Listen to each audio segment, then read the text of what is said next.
नमस्कार दोस्तों, मैं नरेंद्र आप सभी साथियों का जीके क्लासेज में हार्दिक स्वागत और अभिनंदन करता हूं। साथियों, मैं आशा करता हूं कि आप और आपका परिवार स्वस्थ और सकुशल होंगे और आपकी तैयारी बहुत अच्छे तरीके से चल रही होगी। तो जो भी साथी यूपी बीएड प्रवेश परीक्षा की तैयारी कर रहे हैं या इसके अलावा किसी भी प्रतियोगी परीक्षा की तैयारी कर रहे हैं, अगर आप हिंदी में अच्छे नंबर लाना चाहते हैं तो सभी लोग क्लास में जल्दी से जुड़ जाएं। आप सभी के लिए बहुत ही शानदार, बहुत ही महत्वपूर्ण क्लास होगा। इस क्लास में हम लोग हिंदी का विकास, हिंदी के विकास से संबंधित जितने भी महत्वपूर्ण प्रश्न बनते हैं उन सभी प्रश्नों को डिस्कस करने वाले हैं और ये आपकी दूसरी क्लास है। ठीक है, तो सभी लोग जल्दी से क्लास में जुड़ जाएं। और सबसे पहले तो मैं आपसे थोड़ा क्षमा चाहता हूं क्योंकि आज की ये क्लास आपकी थोड़ी लेट शुरू हुई कुछ कारण की वजह से। ठीक है, तो जो भी साथी चैनल पे नए आते हैं सबसे पहले आप चैनल को सब्सक्राइब कर लीजिए, बेल आइकन को प्रेस कर दीजिए ताकि न्यू और लेटेस्ट अपडेट आपको समय के अनुसार मिलता रहे। इसके अलावा आप टेलीग्राम चैनल को भी ज्वाइन कर सकते हैं, इसका लिंक आपको वीडियो के डिस्क्रिप्शन बॉक्स में मिल जाएगा। ठीक है, तो क्लास को लाइक कर दीजिए, शेयर कर दीजिए। आप सभी लोग कमेंट बॉक्स में कमेंट करके ज़रूर बताइएगा कि ये क्लास आपको कैसा लगा। ठीक है, तो सभी साथी जल्दी से जुड़ जाएं। पहले से 10 मिनट लेट हो चुकी है आपकी क्लास, तो सभी लोग जल्दी से जुड़ जाएं, उसके बाद हम लोग क्लास की शुरुआत करते हैं। ठीक है, जो भी साथी जुड़ते हैं क्लास में आप शेयर कर दीजिए। ठीक है, तो चलिए हम लोग बात करने वाले हैं हिंदी के विकास से संबंधित जितने भी महत्वपूर्ण प्रश्न आपके बीएड एंट्रेंस एग्जाम में पूछे जा सकते हैं, जो भी एक्सेप्टेड क्वेश्चन होंगे, है ना, जो भी संभावित प्रश्न हैं उन सभी को हम लोग डिस्कस करने वाले हैं। तो बहुत ही महत्वपूर्ण क्लास है ये। ठीक है, बहुत ही शानदार क्लास है, आप सभी के लिए मज़ा आ जाएगा ऐसा क्लास है। ठीक है, और ये आपकी क्लास दूसरी है। इससे पहले की क्लास को अगर आपने नहीं देखा है तो आपको इस वीडियो के डिस्क्रिप्शन बॉक्स में उसका लिंक मिल जाएगा या यहाँ पे आप किनारे आई बटन मिल जाएगा, वहाँ से आप जाके देख सकते हैं। ठीक है, चलिए हम लोग क्लास की शुरुआत करते हैं और पहला प्रश्न आपके सामने है। पहला प्रश्न कह रहा है कि किस वर्ष में भारतीय संविधान सभा ने हिंदी को भारत संघ की राजभाषा का दर्जा दिया है? ए है 14 सितंबर 1949, बी है 14 सितंबर 1950, सी है 14 सितंबर 1960 और डी है 14 सितंबर 1964। तो इस प्रश्न का सही जवाब जो होगा साथियों वो होगा ऑप्शन नंबर ए 14 सितंबर 1949। 14 सितंबर 1949 को भारतीय संविधान सभा ने हिंदी को भारत संघ की राजभाषा का दर्जा दिया था और साथ ही ये भी बताया था कि इसकी जो लिपि होगी वो देवनागरी लिपि होगी। ठीक है, तो ये आप लोग याद रखेंगे। ठीक है, चलिए बात करते हैं प्रश्न नंबर 2 की। प्रश्न नंबर 2 है कि हिंदी भाषा किस लिपि में लिखी जाती है? इसका अभी अभी मैंने आपको जवाब बताया है। ठीक है, तो बताइए इसका सही जवाब क्या होगा? ए देवनागरी लिपि, बी ब्रह्मी लिपि, सी गुरुमुखी लिपि और डी सौराष्ट्री लिपि। तो बताइए इसका सही जवाब क्या हो जाएगा? इसका सही जवाब हो जाएगा ऑप्शन नंबर ए देवनागरी लिपि। हिंदी भाषा जो है ये देवनागरी लिपि में लिखी जाती है और देवनागरी लिपि का जो विकास है वो ब्रह्मी लिपि के उत्तर शैली से हुआ है। ठीक है, यहाँ से भी क्वेश्चन पूछा जाता है। ब्रह्मी लिपि की उत्तर शैली से कौन सी लिपि का विकास हुआ है? तो देवनागरी लिपि का। गुरुमुखी लिपि में आपकी पंजाबी भाषा लिखी जाती है, पंजाबी भाषा आपकी गुरुमुखी लिपि में लिखी जाती है। सौराष्ट्री लिपि में आपकी गुजराती भाषा लिखी जाती है। ठीक है, तो ये भी आप लोग याद रखेंगे। चलिए प्रश्न नंबर 3 की बात करते हैं। प्रश्न नंबर 3 है कि संविधान के किस अनुच्छेद में हिंदी को राजभाषा तथा इसकी लिपि देवनागरी स्वीकार किया गया? बताइए, हाँ बताइए, संविधान के किस अनुच्छेद में हिंदी को राजभाषा तथा इसकी लिपि देवनागरी स्वीकार किया गया है? ए है 352, बी है अनुच्छेद 351, सी है अनुच्छेद 343 और डी है अनुच्छेद 353। सही जवाब होगा ऑप्शन नंबर सी अनुच्छेद 343।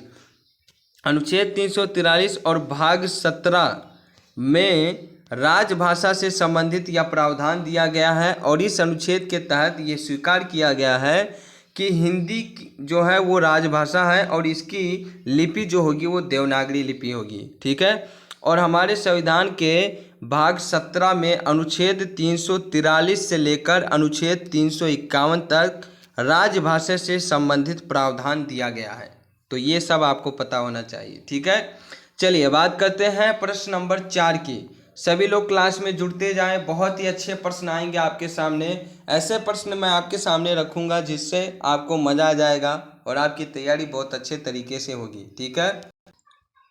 तो सभी लोग जुड़ जाइए। जीके क्लासेस की एक ही खासियत है, हम लोग प्रश्न वही बताते हैं जो आपके परीक्षा में पूछे जाते हैं, ठीक है। अभी तो आप लोग जुड़े नहीं हैं, आप एक बार जुड़कर देखिए, बहुत मज़ा आएगा आप लोगों को। तो संविधान के अनुच्छेद 344(a) के अनुपालन में भारत के राष्ट्रपति ने राजभाषा आयोग का गठन किया था।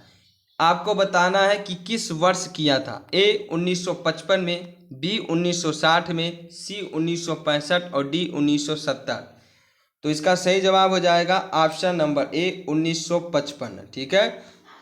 7 जून 1955 को प्रथम राजभाषा आयोग का गठन किया था, है ना, राष्ट्रपति ने। और इस आयोग का गठन किया था और इस गठन का यानी इस आयोग की जो प्रथम अध्यक्षता की थी वो की थी बीजी खरे ने। यहाँ से भी क्वेश्चन पूछा जाएगा, ठीक है, यहाँ से भी क्वेश्चन पूछा गया है। तो बहुत ही महत्वपूर्ण है ये सभी आपके लिए, नोट करते जाइए आप लोग। बीजी खरे प्रथम अध्यक्षता इन्होंने की थी और इन्होंने अपनी रिपोर्ट को 31 जुलाई 1956 को सौंपी थी। इन्होंने अपनी रिपोर्ट को 31 जुलाई 1956 को सौंप दी थी, ठीक है। अच्छा, हमारे विराट भारद्वाज भाई साहब कह रहे हैं कि सर जी पेन का कलर चेंज कर लीजिए, अच्छा नहीं दिख रहा है। ठीक है कर लेते हैं। चलिए हम कर लिए। बताइए प्रश्न नंबर 5। हिंदी की आदि जननी है। ए संस्कृत, बी पाली, सी प्राकृत, डी अपभ्रंश। हिंदी की आदि जननी है, बहुत ही अच्छा प्रश्न है।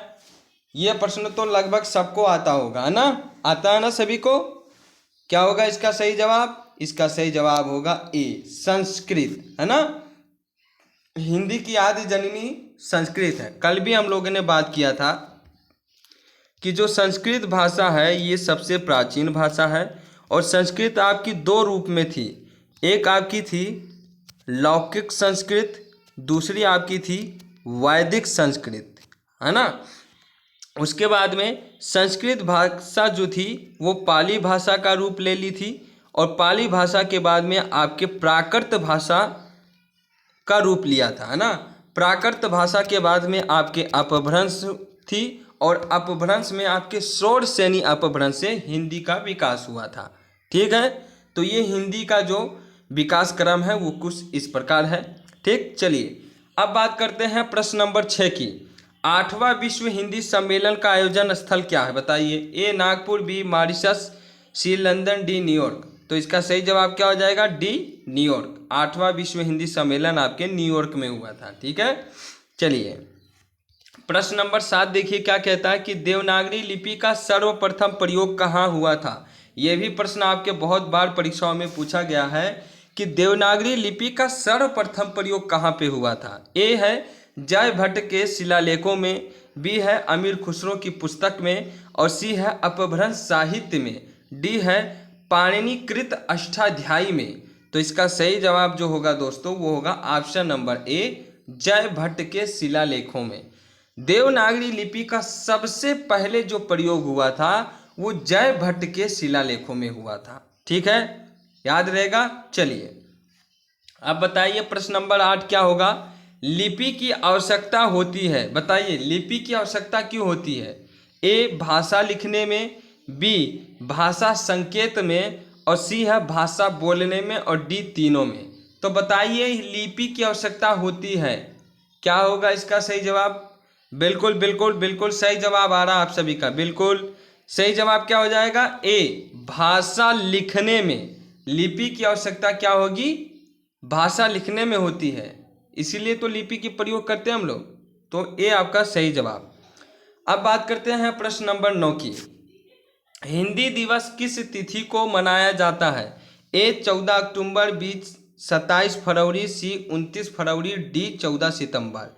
सही जवाब हो जाएगा ऑप्शन नंबर डी 14 सितंबर। 14 सितंबर को विश्व नहीं, हिंदी दिवस मनाया जाता है। ठीक है, 14 सितंबर को हिंदी दिवस मनाया जाता है। ठीक है, अभी मैंने आपको विश्व हिंदी दिवस के बारे में भी बता देता हूँ। ठीक है, तो बताइए विश्व हिंदी दिवस कब मनाया जाता है? तो ये मनाया जाता है आपका 10 जनवरी को। ठीक है, विश्व हिंदी दिवस 10 जनवरी को, हिंदी दिवस 14 सितंबर को। अच्छा ये बताइए, ये जो अंतर्राष्ट्रीय मातृभाषा दिवस है ये कब मनाया जाता है? अंतर्राष्ट्रीय मातृभाषा दिवस ये कब मनाया जाता है? तो ये मनाया जाता है 21 फरवरी को, है ना। 21 फरवरी को आपका अंतर्राष्ट्रीय मातृभाषा दिवस मनाया जाता है। ठीक, चलिए प्रश्न नंबर 10 क्या है? हिंदी भाषा की उत्तराधिकारिणी है। हिंदी भाषा की उत्तराधिकारिणी है। ए ब्रज, बी देवनागरी, सी संस्कृत, डी अवधी। क्या होगा इसका सही जवाब? बताइए आप लोग। तो इसका सही जवाब हो जाएगा option number C Sanskrit. Hindi भाषा की उत्तराधिकारिणी जो है वो संस्कृत है। ठीक, चलिए प्रश्न नंबर 11 क्या कहता है? देखिए भैया शेयर कर दीजिए क्लास को, हाँ, प्रश्न नंबर 11 है कि भाषा लिखने के लिए प्रयुक्त चिन्हों के व्यवस्थित रूप को क्या कहते हैं? ए भाषा कहते हैं, बी बोली कहते हैं, सी व्याकरण कहते हैं, डी लिपि कहते हैं। तो अभी अभी हम लोगों ने पढ़ा था इसके बारे में।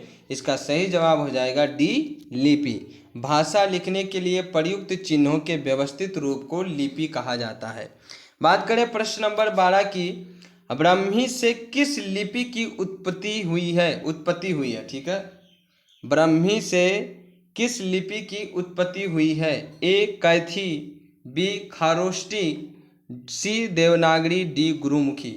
मैंने आपका इसका सही जवाब मैंने आपको बताया था, आपको याद होगा। अभी हम लोगों ने अभी जस्ट इससे दो तीन क्वेश्चन पहले हम लोगों ने इसको डिस्कस किया था। तो ब्राह्मी से किस लिपि का उत्पत्ति हुई है? सही जवाब क्या हो जाएगा? ऑप्शन नंबर सी देवनागरी लिपि का, है ना। ब्राह्मी लिपि के उत्तरी शैली से देवनागरी लिपि का विकास हुआ है। चलिए बात करते हैं प्रश्न नंबर 13 की। हिंदी को विकास प्रदान करने वाली भाषा कौन सी है? ये प्रश्न अधिकतर साथी गलत करके चले आते हैं। पता नहीं क्या उनको समझ में नहीं आता है क्या पूछ रहा है ये, पता नहीं कैसे आप लोग गलत करके आ जाते हैं। प्रश्न को ध्यान से पढ़िए। कह रहा है कि हिंदी को विकास प्रदान करने वाली भाषा कौन सी है? ए है पाली, बी है अपभ्रंश, सी है प्राकृत और डी है संस्कृत। बहुत से साथी इसका सही जवाब बताएंगे संस्कृत, जो कि गलत हो जाएगा। यहीं पे आप लोग गलत करके चले आते हैं। ध्यान दीजिए, जब आपको हिंदी की आदि जननी के बारे में पूछा जाएगा तब आपका सही जवाब होगा संस्कृत। लेकिन जब विकास के बारे में पूछा जाए कि हिंदी को विकास प्रदान करने वाली भाषा कौन सी है, तो उसका सही जवाब हो जाएगा ऑप्शन नंबर बी अपभ्रंश। अपभ्रंश श्रेणी जो होती है यहीं से आपकी अपभ्रंश जो होती है यहीं से आपकी हिंदी का विकास हुआ है। और किस अपभ्रंश से हुआ है? तो सौर सैनी अपभ्रंश से हुआ है। ठीक है, याद रहेगा। चलिए बात करते हैं हम लोग प्रश्न नंबर 14 की। अवधी बोली किस अपभ्रंश से विकसित हुई है? अवधी बोली किस अपभ्रंश से विकसित हुई है? ए मागधी, बी अर्धमागधी, सी सौरसेनी और डी ब्राचंड, है ना। तो बताइए क्या होगा इसका सही जवाब। तो देखिए, मागधी अपभ्रंश से मैंने आपको कल की क्लास में बताया था, मागधी अपभ्रंश से बिहारी हिंदी का विकास हुआ है ना। मागधी अपभ्रंश से बिहारी हिंदी का विकास हुआ है। और बिहारी हिंदी में आपको मैंने बताया था, इसमें आपके कई बोलियां होती हैं, जैसे मैथिली होती है। मैथिली के अलावा आपकी इसमें मगही भाषा बोली होती है। मगही बोली के बाद में इसमें आपकी भोजपुरी बोली होती है ना। तो ये बोलियां आपकी बिहारी हिंदी में होती है। अर्धमागधी की बात करें, अर्धमागधी से आपकी पूर्वी हिंदी का विकास हुआ है। अर्धमागधी से आपके पूर्वी हिंदी का विकास हुआ है और पूर्वी हिंदी में आपकी अवधी बोली आती है। ठीक है, अवधी बोली आती है। अवधी के साथ साथ आपकी बाघेली बोली भी आपकी इसी में आती है। बाघेली के साथ साथ आपकी छत्तीसगढ़ी जो बोली है वो भी आपकी अर्धमागधी में आती है। सौर सैनी अपभ्रंश की बात करें तो सौर सैनी अपभ्रंश से आपके पश्चिमी हिंदी का विकास हुआ है। पश्चिमी हिंदी और इसके साथ आपकी राजस्थानी हिंदी, पश्चिमी हिंदी और राजस्थानी हिंदी का विकास सौर सैनी अपभ्रंश से हुआ है। पश्चिमी हिंदी में आपकी खड़ी बोली, ब्रज भाषा, कन्नौजी, बुंदेली और बांगड़ू बोली ये है। और वहीं राजस्थानी हिंदी की बात करें तो राजस्थानी हिंदी में आपकी 4 बोलियां हैं, मालवी है, मेवाती है, मारवाड़ी है और जयपुरी है, जिसका स्थानीय नाम ढूंढाड़ी है। ठीक, और तो इस प्रश्न का आपका सही जवाब जो होगा वो हो जाएगा आपका ऑप्शन नंबर बी, अर्धमागधी। अवधी बोली जो है वो अर्धमागधी अपभ्रंश से विकसित हुई है। ठीक है, चलिए अब बात करते हैं प्रश्न नंबर 15 की। हिंदी की मूल उत्पत्ति किससे मानी जाती है? ए है खस अपभ्रंश, बी है अर्धमागधी अपभ्रंश, सी है सौरसैनी अपभ्रंश, डी है मागधी अपभ्रंश। तो हिंदी की मूल उत्पत्ति किससे मानी जाती है बताइए आप लोग। सही जवाब हो जाएगा ऑप्शन नंबर सी, सौरसैनी अपभ्रंश, है ना। अभी मैंने आपको बताया है कि जो सौरसैनी अपभ्रंश है यहाँ से आपके 2 हिंदी का विकास हुआ, एक पश्चिमी हिंदी का विकास हुआ और एक राजस्थानी हिंदी का विकास हुआ। पश्चिमी हिंदी और एक राजस्थानी हिंदी का विकास हुआ। ठीक है, पश्चिमी हिंदी में आपकी ब्रजभाषा, कन्नौजी, बुंदेली, बांगड़ू और खड़ी बोली है। राजस्थानी हिंदी में अभी मैंने आपको बताया मालवी, मेवाती, मारवाड़ी, जयपुरी है। ठीक है, जयपुरी। तो और खस अपभ्रंश जो है यहाँ से आपकी पहाड़ी हिंदी का विकास हुआ है। खस अपभ्रंश में पहाड़ी हिंदी का विकास हुआ है, जिसमें आपकी 3 बोलियां प्रसिद्ध हैं, गढ़वाली बोली, कमाऊनी बोली और मुंडियारी बोली। ठीक है, अर्धमागधी अपभ्रंश मैंने आपको बता दिया, इससे राजस्थानी नहीं, इससे आपकी पूर्वी हिंदी का विकास हुआ है। इसमें आपकी अवधी, बाघेली और छत्तीसगढ़ी बोली है। ठीक है, मागधी अपभ्रंश जो है, ठीक है, मागधी अपभ्रंश ये आपकी अलग है। ठीक है, तो इसका सही जवाब क्या हो जाएगा ऑप्शन नंबर सी, सौरसैनी अपभ्रंश। चलिए बात करते हैं प्रश्न नंबर 16 की। वाराणसी, गोरखपुर, आरा के मध्य कौन सी भाषा बोली जाती है? ए भोजपुरी, बी कौरवी, सी मैथिली, डी अवधी। तो देखिए भैया, जो आपकी कौरवी है ये खड़ी बोली है। कौरवी क्या है आपकी? ये आपकी खड़ी बोली है। और कौरवी आपकी क्या है? खड़ी बोली है। कौरवी बोली जो है आपकी ये खड़ी बोली है और ये आपकी कहाँ पे बोली जाती है? ये मेरठ, बुलंदशहर, बागपत, मुजफ्फरनगर और सहारनपुर, है ना। कौरवी बोली जो है ये आपकी मेरठ, बुलंदशहर, बागपत, मुजफ्फरनगर, सहारनपुर में बोली जाती है। ठीक है, और भोजपुरी जो आपकी है ये वाराणसी, गोरखपुर, आरा के मध्य बोली जाती है, यानी ऑप्शन ए आपका राइट आंसर होगा। मैथिली भाषा जो है ये आपकी बिहार में बोली जाती है, क्योंकि मैंने आपको बताया ये आपकी बिहारी हिंदी बोली है। अवधी की बात करें तो अवधी आपकी लखनऊ, सीतापुर, रायबरेली में बोली जाती है। अवधी भाषा कहाँ पे बोली जाती है? लखनऊ, सीतापुर, रायबरेली में। ठीक है, आगे बढ़े, चलिए बात करते हैं प्रश्न नंबर 17 की। ब्रजभाषा केंद्रीय क्षेत्र है। ब्रजभाषा केंद्रीय क्षेत्र है। ए मथुरा, बी वाराणसी, सी इलाहाबाद, डी लखनऊ। इसका सही जवाब हो जाएगा option number A, Mathura. Brajbhasha जो है इसका केंद्रीय क्षेत्र मथुरा है। ब्रजभाषा के बारे में बात करें तो आगरा, अलीगढ़, ग्वालियर, भरतपुर और मथुरा यहाँ पे आपके ब्रजभाषा बोली जाती है। आगरा, अलीगढ़ है। अलीगढ़ के अलावा आपकी ग्वालियर हो गया, ग्वालियर के अलावा आपके भरतपुर हो गया।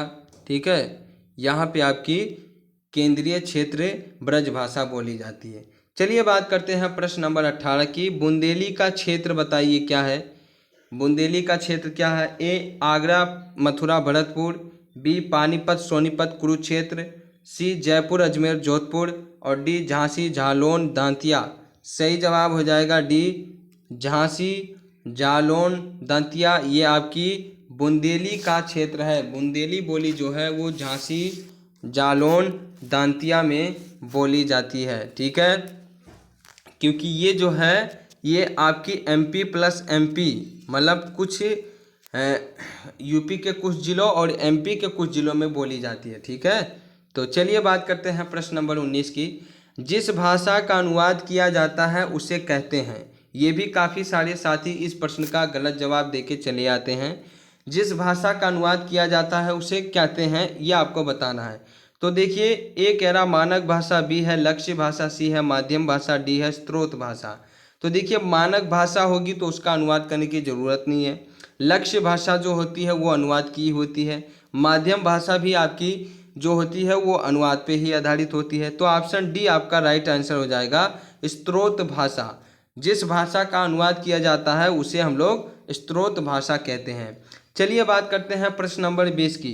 ब्रज हिंदी किस उपभाषा के अंतर्गत आती है। ए राजस्थानी हिंदी, बी पश्चिमी हिंदी, सी पूर्वी हिंदी, डी पहाड़ी हिंदी। तो मैंने आपको बताया था, ठीक है, एक बार मैं फिर से आपको बता देता हूँ। जब राजस्थानी हिंदी की बात आएगी तो हमेशा आप लोग याद रखिएगा कि यहाँ पे मारवाड़ी, मेवाती के अलावा आपकी जयपुरी के अलावा आपकी एक और भाषा थी इसमें, मालवी है ना, मालवी आपकी इसमें आ जाएगी। ठीक है, मालवी। ठीक है, याद रहेगा। पश्चिमी हिंदी की जब बात आएगी, आप लोग याद रख लीजिएगा इसे। पश्चिमी हिंदी की जब बात आएगी तो यहाँ पे आपकी खड़ी बोली आएगी। खड़ी बोली के साथ साथ आपकी ब्रज भाषा आएगी, है ना। ब्रज भाषा के साथ साथ आपकी कन्नौजी आएगी। कन्नौजी के साथ साथ आपकी बुंदेली और बांगरू आएगी। ठीक है, बुंदेली और बांगरू आएगी। पूर्वी हिंदी की बात करें तो पूर्वी हिंदी में आपकी अवधी आएगी। अवधी के साथ में आपके बाघेली आएगी। बाघेली के साथ में आपके छत्तीसगढ़ी आएगी। ठीक है, पहाड़ी हिंदी की बात करें तो इसमें आपकी तीन बोलियां प्रसिद्ध हैं, गढ़वाली बोली, कमाऊनी बोली और मुंडियारी बोली। ठीक है, तो ये है। अब क्वेश्चन कह रहा है कि ब्रज हिंदी किस अपभ्रंश के अंतर्गत आती है, तो किस उपभाषा के अंतर्गत आती है। तो सही जवाब हो जाएगा आपका ऑप्शन नंबर बी, पश्चिमी हिंदी। पश्चिमी हिंदी के अंतर्गत आपकी ब्रज हिंदी आती है। ठीक है, चलिए बात करते हैं प्रश्न नंबर 21 की। पूर्वी हिंदी क्षेत्र में कौन सी बोली नहीं बोली जाती है। पूर्वी हिंदी के क्षेत्र में कौन सी बोली नहीं बोली जाती है ना। मैंने आपको बताया था कि पूर्वी हिंदी में बाघेली बोली जाती है, अवधी बोली जाती है और छत्तीसगढ़ी बोली जाती है। तो ये तीनों तो पूर्वी हिंदी की होगी। बाकी बचा आपका डी जयपुरी, जो कि आपकी राजस्थानी हिंदी है। कौन सी है, राजस्थानी हिंदी है। तो सही जवाब आपका ऑप्शन नंबर डी जयपुरी। चलिए बात करते हैं प्रश्न नंबर 22 की। इनमें से कौन सी बोली, एक गलत लिख दिया क्या यार कंप्यूटर महाराज आप भी। इनमें से कौन सी बोली उत्तर प्रदेश में बोली जाती है। इनमें से कौन सी बोली उत्तर प्रदेश में, इनमें से कौन सी बोली, है ना। एक सेकेंड, इस प्रश्न में कुछ गलतियां हैं। इनमें से कौन सी बोली उत्तर प्रदेश में नहीं बोली जाती है ना। आप यहाँ पे क्वेश्चन थोड़ा चेंज कर लीजिएगा। ठीक, इनमें से कौन सी बोली उत्तर प्रदेश में नहीं बोली जाती है। ए है बुंदेली, बी है बांगरू, सी है कन्नौजी, डी है हड़ौती। तो बताइए इसका सही जवाब क्या हो जाएगा। इनमें से कौन सी बोली उत्तर प्रदेश में, एक सेकेंड, नहीं नहीं नहीं, या ये एक सेकंड, ये आप गलत कर दीजिए, ठीक है। यहाँ पे प्रश्न है, एक बार मैं फिर से आपको प्रश्न बता देता हूँ, ठीक है। प्रश्न कह रहा है कि इनमें से कौन सी यहाँ पे बोली होगा, ठीक है। इनमें से कौन सी बोली उत्तर प्रदेश में बोली जाती है, ठीक है। इनमें से कौन सी बोली उत्तर प्रदेश में बोली जाती है, ये आपका सही प्रश्न है, ठीक है। वो कुछ गलतियाँ की वजह से मैंने यहाँ पे नहीं लिख दिया था, ठीक है। तो ए कहता है बुंदेली, बी है बांगरू, सी है कन्नौजी, डी है हड़ौती। तो बताइए इनमें से कौन सी बोली उत्तर प्रदेश में बोली जाती है, ठीक। तो देखिए, केवल उत्तर प्रदेश की बात कर रहा हूँ मैं, है ना। आप में से कई साथी इसका सही जवाब ए बता रहे होंगे, है ना, जो कि ए आपका गलत जवाब है। क्यों है मैं बताता हूँ आपको। बुंदेली जो है ये आपके यूपी और एमपी दोनों की बोली है। यूपी के कुछ ज़िले और एमपी के कुछ ज़िलों में आपकी बुंदेली भाषा या बुंदेली बोली जो है बोली जाती है। बांगड़ू की बात करें तो ये आपकी हरियाणवी हिंदी की बोली है, हरियाणवी हिंदी की बोली है, ठीक है। और प्रश्न में आपसे उत्तर प्रदेश के बारे में पूछा जा रहा है, ठीक है। हड़ौती जो है ये आपकी लखीमपुर, हड़ौती आपकी लखीमपुर पीलीभीत में बोली जाती है, ठीक है। तो बचा कौन सा आपका सी कन्नौजी, कन्नौजी आपकी कानपुर और इटावा में बोली जाती है। तो सही जवाब आपका हो जाएगा ऑप्शन नंबर सी कन्नौजी बोली। कन्नौजी बोली आपकी उत्तर प्रदेश में बोली जाती है, ठीक है। तो ये आपका सही प्रश्न है, उसका सही जवाब है ऑप्शन नंबर सी, ठीक है। हड़ौती आपके राजस्थान, लखीमपुर और पीलीभीत में, ठीक है। चलिए बात करते हैं प्रश्न नंबर 23 की। मथुरा और वृंदावन में मुख्यतः कौन सी भाषा बोली जाती है। मथुरा और वृंदावन में मुख्यतः कौन सी भाषा बोली जाती है। ए है मारवाड़ी, बी है मराठी, सी है संस्कृत, डी है ब्रज भाषा, ठीक है। तो बताइए सही जवाब क्या हो जाएगा। सही जवाब हो जाएगा ऑप्शन नंबर डी ब्रज भाषा। ब्रज भाषा आपकी मथुरा और वृंदावन में बोली जाती है। आगे बढ़ते हैं, प्रश्न नंबर 24 की बात करते हैं। निम्न में से कौन सी बोली उत्तर प्रदेश की नहीं है। अब आपको बताना है इनमें से कौन सी बोली उत्तर प्रदेश की नहीं है। ए है भोजपुरी, बी है ब्रज, सी है मेवाती, डी है कन्नौजी। तो देखिए भोजपुरी जो है ये आपकी उत्तर प्रदेश में वाराणसी और गोरखपुर, वाराणसी, गोरखपुर, आरा यहाँ पे बोली जाती है, ठीक है भोजपुरी। ब्रज आपकी मथुरा में बोली जाती है। कन्नौजी आपकी कानपुर इटावा में बोली जाती है। तो ऑप्शन नंबर सी आपका सही जवाब हो जाएगा मेवाती, क्योंकि मेवाती जो है ये राजस्थानी हिंदी की भाषा है, ठीक है। राजस्थानी हिंदी की बोली है मेवाती। तो सही जवाब आपका ऑप्शन नंबर सी हो जाएगा, ठीक है। भोजपुरी आपके पूर्वी उत्तर प्रदेश के जिले गोरखपुर, बस्ती यहाँ पे बोली जाती है। ब्रज आपके मथुरा में। मेवाती मैंने आपको बताया उत्तरी राजस्थान अलवर में बोली जाती है मेवाती बोली, ये भी आप लोग नोट कर लीजिए, ठीक है। कन्नौजी आपकी कन्नौज और कानपुर में, इटावा में, ठीक है। चलिए बात करते हैं आज की इस क्लास के आखिरी प्रश्न की, ठीक है। आज की इस क्लास की जो आखिरी प्रश्न है इसको भी मैं बताऊंगा, क्योंकि मैंने आपको पहले क्लास में एक प्रश्न दिया था और आप सभी साथियों से कहा था कि इसका जवाब आप कमेंट बॉक्स में बताइएगा, लेकिन किसी भी साथी ने उस प्रश्न का सही जवाब नहीं बताया था, है ना। तो एक बार फिर से कोशिश करते हैं, और आज की इस क्लास का जो आखिरी प्रश्न है कि कौन सी प्राचीन भाषा नहीं है, ये आपको मैं होमवर्क में देता हूँ। आप इसका सही जवाब कमेंट बॉक्स में कमेंट करके बताइएगा, ठीक। फिर से कह रहा हूँ, जो भी साथी इस प्रश्न का सही जवाब देगा नेक्स्ट क्लास में मैं उसका नाम लूँगा और उसको बधाई भी दूंगा, और ये भी बताऊंगा कि किस साथी ने सही जवाब दिया है, ठीक है। तो ये आपका होमवर्क है, ठीक। तो साथियों इस क्लास में बस इतना ही।